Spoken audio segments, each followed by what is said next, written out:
And sources tell ABC News immigrants who arrive in the U.S. illegally will no longer be eligible for a bond hearing. Under the new policy, migrants can be held in ICE detention indefinitely until their deportation hearings, which can take months or even years. Previously, they could request a bond hearing before an immigration judge. Now the Trump administration is eliminating that process of having to seek release on bond. ABC News Washington, D.C. Bureau Managing Editor Catherine Falders and legal contributor James Sample have more on that story. So, Catherine, just walk us through what's the latest here.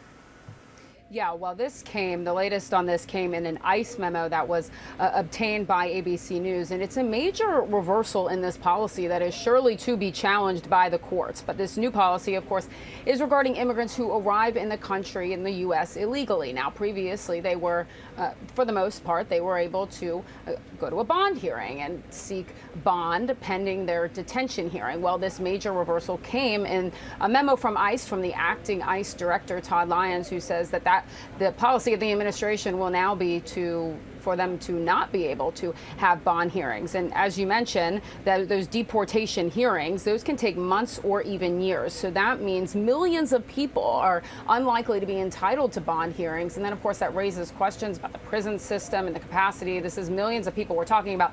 However, this is most likely, almost certainly, will be challenged in the courts. I can imagine we will see a lot of legal challenges. What does this mean for the millions of illegal immigrants in the U.S. right now? Does this change the process for them?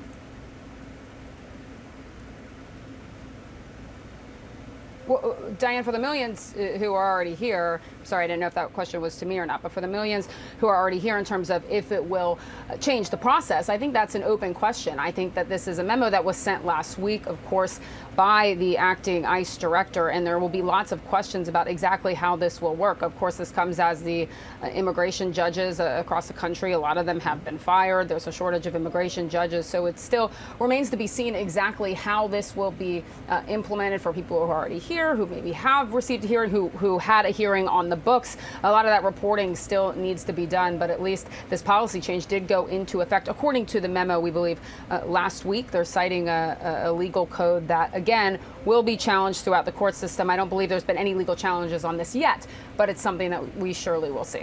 And Catherine, the Supreme Court's also clearing the way for the Trump administration to dismantle the Department of Education. What's the Trump administration saying about their plan?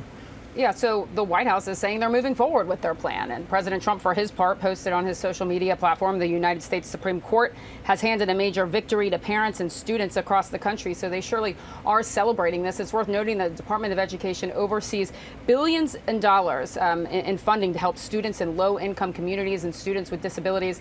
We already do know that at least 24 states are suing the Trump administration separately for withholding $6 billion in funding that's congressionally allocated funding. Those lawsuits are making their way through the court system. But of course, that's happening as the Supreme Court has paved the way for the Trump administration to move forward with their plan to dismantle the Department of Education. James, what do you make of how the justices reached this decision and the dissent here? Well, Diane, it's a good question, in part because we don't have anything by way of an opinion from the court majority, and that is becoming a troubling norm.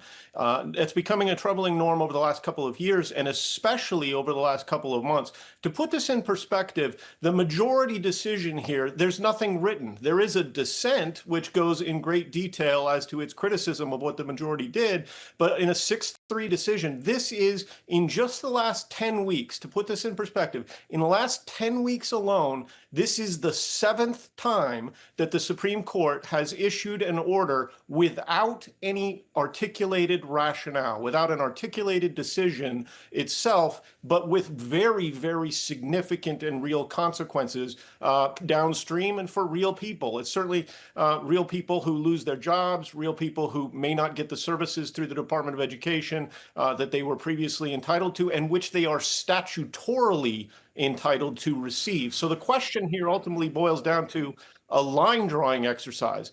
Is this effectively the dismantling of the Department of Education? That's what the plaintiffs and challengers argue. Or is this just a reorganization and within the executive branch's purview? The Supreme Court gave its blessing to that latter perspective. James, the Supreme Court here is lifting an injunction that allows the administration to proceed with mass firings and other actions So what happens with these challenges in the lower courts? They go forward. The challengers are not giving up. This is, as we've seen, this is part of this emergency shadow docket pattern.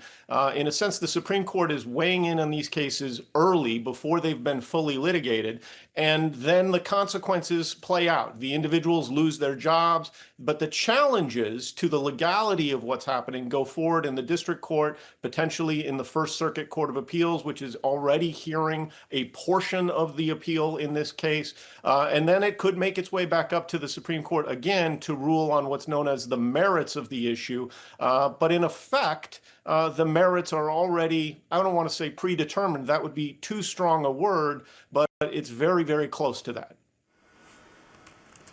All right, Washington, D.C. Bureau Managing Editor Catherine Faulders and legal contributor James Sample, thank you both.